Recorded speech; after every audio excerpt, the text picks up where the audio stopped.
So yes, I played my first ever over the board tournament on Saturday, and it was an all day event, 4 games, 45 minutes with a 5 second delay. And I was so nervous. I was so nervous. I got to, it was like a local club tournament that they have most Saturdays. So I was like, not super high pressure, just chill. But I got there at 10 when registration opened, and I was immediately just so nervous. Um, like I couldn't find the entrance to the building, and finally I saw like a couple people hovering in this little office area, and I went and registered. I had just signed up for USCF the day before, and I gave them my number. And since I was unrated, I got to play for free, which was nice.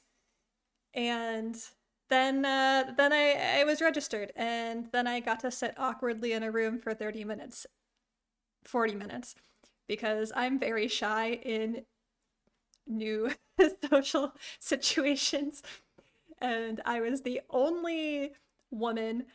There were a lot of kids, so like girls and boys. There were a couple teenage girls, but definitely the only woman above 20.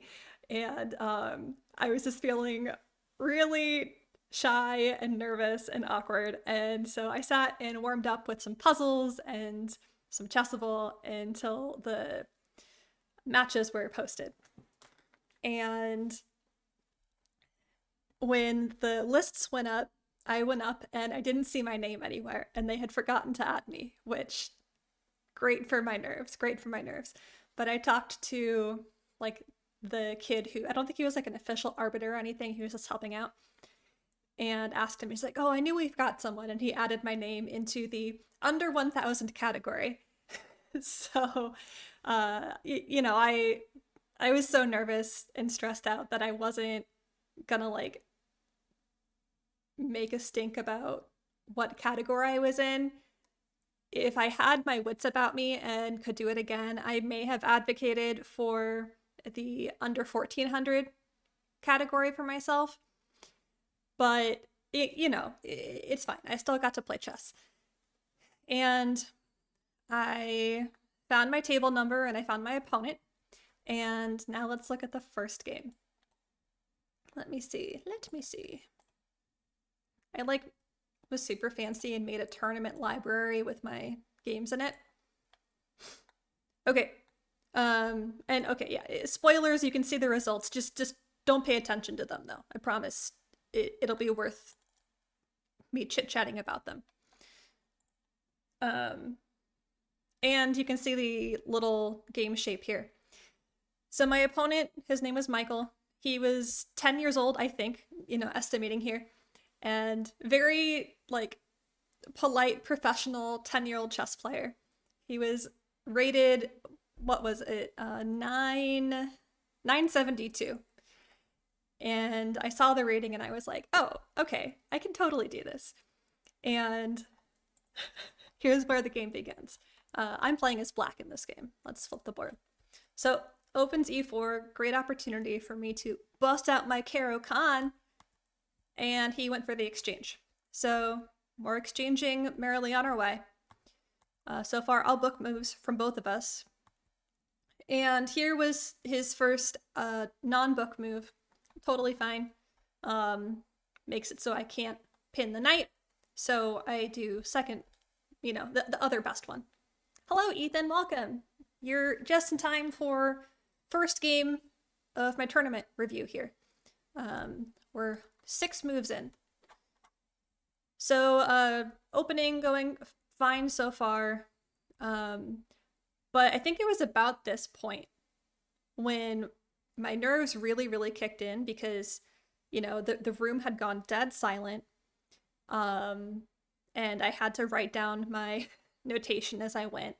And oh my goodness, the difference in my board vision between 2D online chess and 3D over the board chess, it was really kicking in. And I couldn't see patterns, you know, because everything was just slightly differently oriented. And so I felt like I was taking so long to make moves that online I would feel very, very confident about. But, you know, I just wasn't sure if there was a pawn hiding somewhere or what have you. So my time control was doing okay. Like, I wasn't moving too quickly, I wasn't moving too slowly, but it was apparent to me that I should have played more with a real board before I showed up to the tournament. And so starting to get developed, you know, all my pieces are out. My rooks aren't connected yet, but it's incoming. And still very, very equal. Very equal. I took the trade here because it felt better to me than doubling pawns. And now lining up with a rook with a queen, you know, just developing, always kind of a good idea to do this, or so I've heard. And I'll kind of continue a little more quickly here. You know, did I play perfectly? Absolutely not. Absolutely not. And there are several things I can analyze from this game that I'm going to not focus too much on in this stream, because there are interesting moments I want to talk about. Hello, Kreisel, welcome! And you have an announcement. What's your announcement? I'll take a sip of tea. Well, I eagerly await your announcement. 1403. Holy crap, dude! What time control? And congrats! Rapid! Very nice. Yeah, I knew you were underrated. Like, so well deserved, well earned.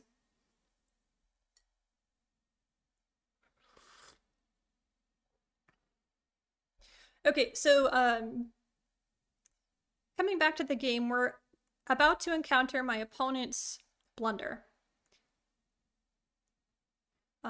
Steve, if you were white, you would have taken the pawn on h6. I was nervous about that. I was. But I figured, you know, it wasn't a sacrifice that would be dangerous for me, because I would have their bishop and then I would have a pretty easily coordinated way to maneuver to that side of the board if they had chosen that sacrifice. So opponent moves here, and this is the first move I spent a lot of time thinking about. And, you know, he's 10 years old. I can't hold it against him, but I could tell he knew he made a blunder because his face gave it away. So I spent a lot of time here because, like, my spider sense was tingling, but I also saw his face and I was like, what did you do wrong? What don't you want me to see here?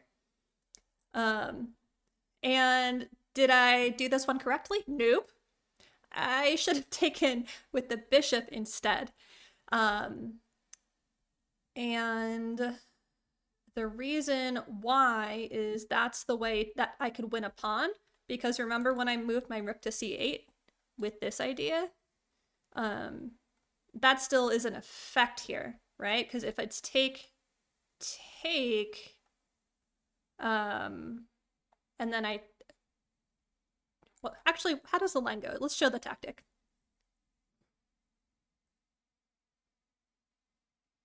Okay, that's right. This one isn't defended anymore. So I did miss that. I did. However, opponent, I think, was a little bit flustered because they went here. And their idea with this move is if I take and it's a fork. So I again spent a long time on this move. Hello, Alon. I'm reviewing my first game from the tournament right now. And this was a pivotal moment in the game. And I realized that you know, could I grab this knight somehow without creating a big pin threat? There was also knight e6.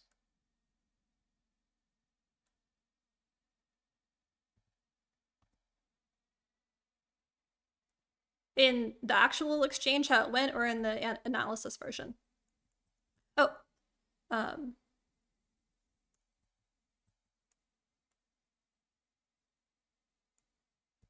in the analysis version? Okay, I see, yeah. So if you look at the eval bar here, way in my favor, because I realized I could offer a check, you know, going through checks, captures, and then threats. This check forces the king to open up. And then I have good tempo. So I can take here, and now look, there's no fork of my pieces.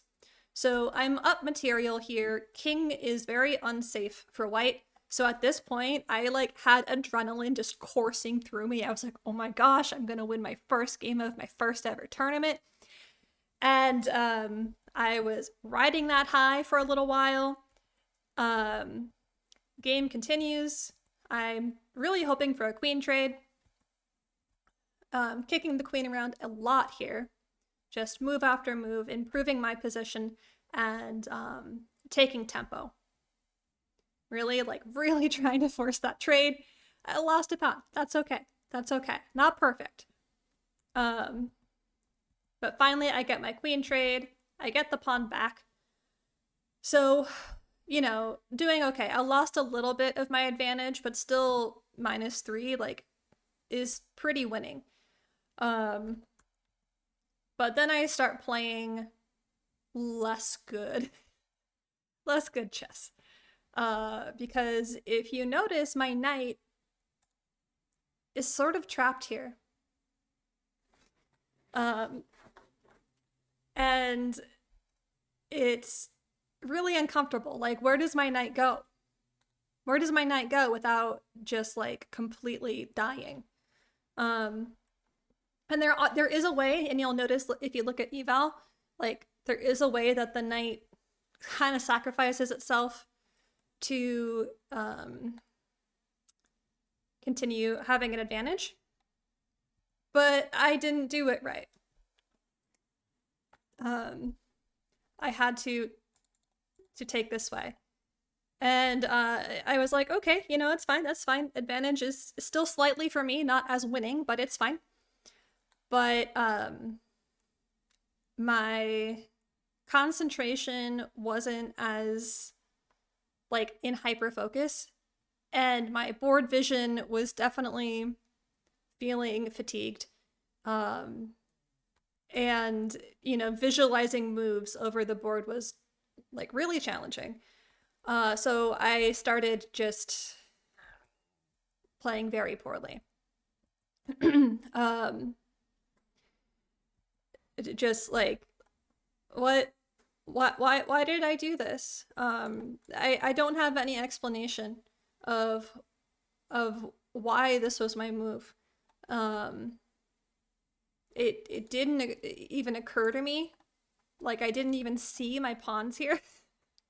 So opponent starts gaining the advantage, and honestly, kudos to Michael, 10 years old, from having completely blundered in a really losing position, keeping his cool enough to capitalize on my mistakes. And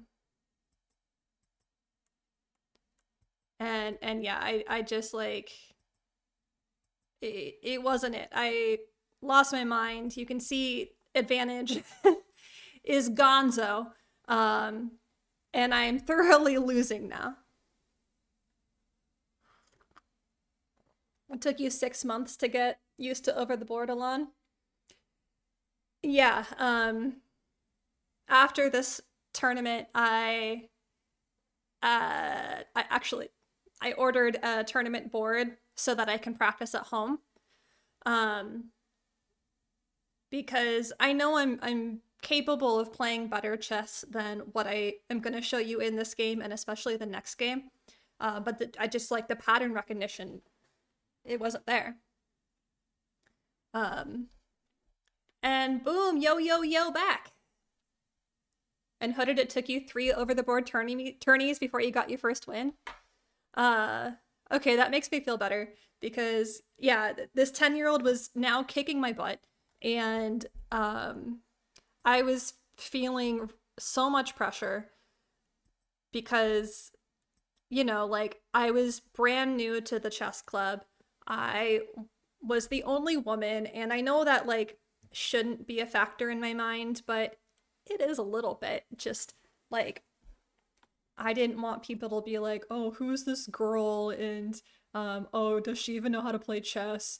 And me losing my first tournament game to a player when I was playing in the under 1,000 bracket. I was just spiraling in my head.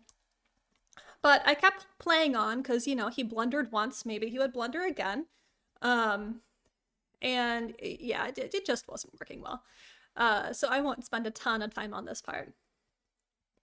Um, and by this point, like I knew it was lost.